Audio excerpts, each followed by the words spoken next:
All that we are is the result of what we have thought. It is founded on our thoughts. It is made up of our thoughts. If a man speaks or acts with an evil thought, pain follows him, as the wheel follows the foot of the ox that draws the carriage. All that we are is the result of what we have thought. It is founded on our thoughts. It is made up of our thoughts. If a man speaks or acts with a pure thought, happiness follows him like a shadow that never leaves him. He abused me. He beat me. He defeated me. He robbed me. In those who harbor such thoughts, hatred will never cease. He abused me. He beat me. He defeated me. He robbed me. In those who do not harbor such thoughts, hatred will cease. For hatred does not cease by hatred at any time. Hatred ceases by love. This is an old rule. The world does not know that we must all come to an end here. But those who know it, their quarrels cease at once. He who lives looking for pleasures only, his senses uncontrolled, immoderate in his food, idle and weak, Mara the tempter will certainly overthrow him as the wind throws down a weak tree. He who lives without looking for pleasures, his senses well controlled, moderate in his food, faithful and strong, him Mara will certainly not overthrow, any more than the wind throws down a rocky mountain. He who wishes to put on the yellow dress without having cleansed himself from sin, who disregards temperance and truth, is unworthy of the yellow dress. But he who has cleansed himself from sin is well grounded in all virtues, and regards also temperance and truth. He is indeed worthy of the yellow dress. They who imagine truth in untruth, and see untruth in truth, never arrive at truth, but follow vain desires. They who know truth in truth, and untruth in untruth, arrive at truth, and follow true desires. As rain breaks through an ill-thatched house, passion will break through an unreflecting mind. As rain does not break through a well-thatched house, passion will not break through a well-reflecting mind. The evildoer mourns in this world, and he mourns in the next. He mourns in both. He mourns and suffers when he sees the evil of his own work. The virtuous man delights in this world, and he delights in the next. He delights in both. He delights and rejoices when he sees the purity of his own work. The evildoer suffers in this world, and he suffers in the next. He suffers in both. He suffers when he thinks of the evil he has done. He suffers more when going on the evil path. The virtuous man is happy in this world, and he is happy in the next. He is happy in both. He is happy when he thinks of the good he has done. He is still more happy when going on the good path.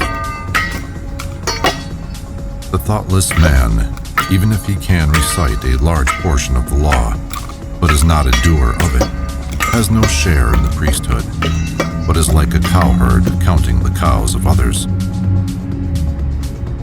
The follower of the law, even if he can recite only a small portion of the law, but, having forsaken passion and hatred and foolishness, possesses true knowledge and serenity of mind, he, caring for nothing in this world or that to come, has indeed a share in the priesthood.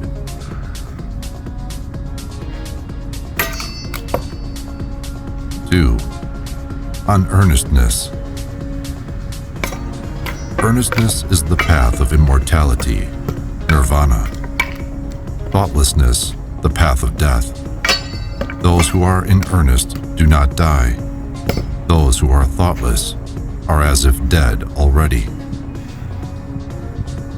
Those who are advanced in earnestness, having understood this clearly, delight in earnestness and rejoice in the knowledge of the Arias, the elect. These wise people, meditative, steady, always possessed of strong powers, attain to nirvana, the highest happiness. If an earnest person has roused himself, if he is not forgetful, if his deeds are pure, if he acts with consideration, if he restrains himself and lives according to law, then his glory will increase. By rousing himself, by earnestness, by restraint and control, the wise man may make for himself an island which no flood can overwhelm. Fools follow after vanity, men of evil wisdom. The wise man keeps earnestness as his best jewel. Follow not after vanity, nor after the enjoyment of love and lust. He who is earnest and meditative obtains ample joy. When the learned man drives away vanity by earnestness, he, the wise, climbing the terraced heights of wisdom, looks down upon the fools. Serene, he looks upon the toiling crowd, as one that stands on a mountain looks down upon them that stand upon the plain.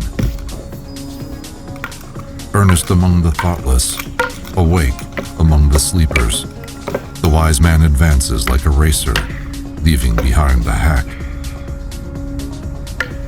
By earnestness did Maghavan, Indra, rise to the lordship of the gods. People praise earnestness. Thoughtlessness is always blamed. A bhikshu who delights in earnestness, who looks with fear on thoughtlessness, moves about like fire, burning all his fetters, small or large. A bhikshu who delights in reflection, who looks with fear on thoughtlessness, cannot fall away from his perfect state. He is close upon nirvana.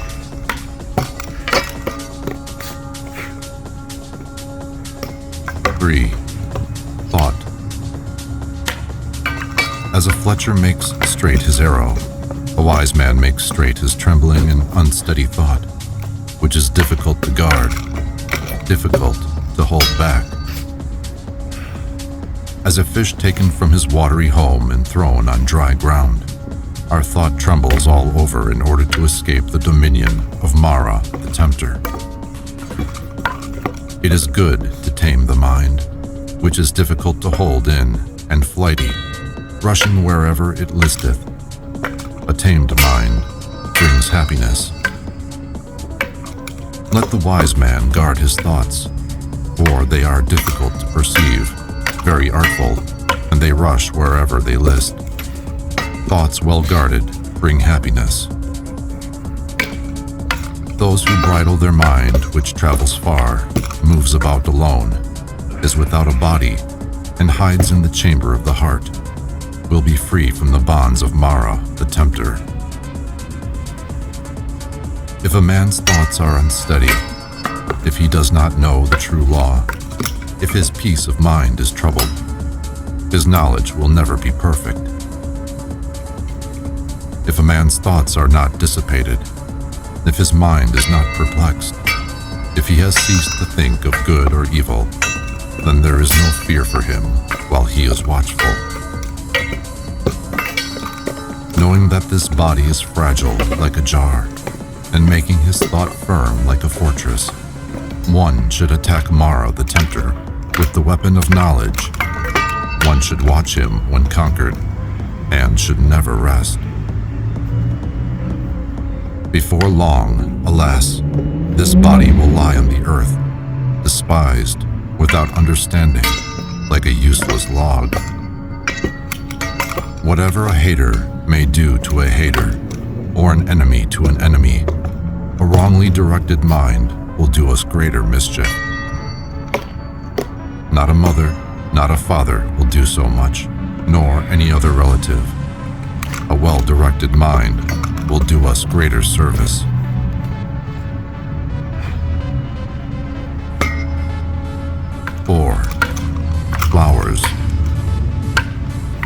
shall overcome this earth, and the world of Yama, the Lord of the departed, and the world of the gods?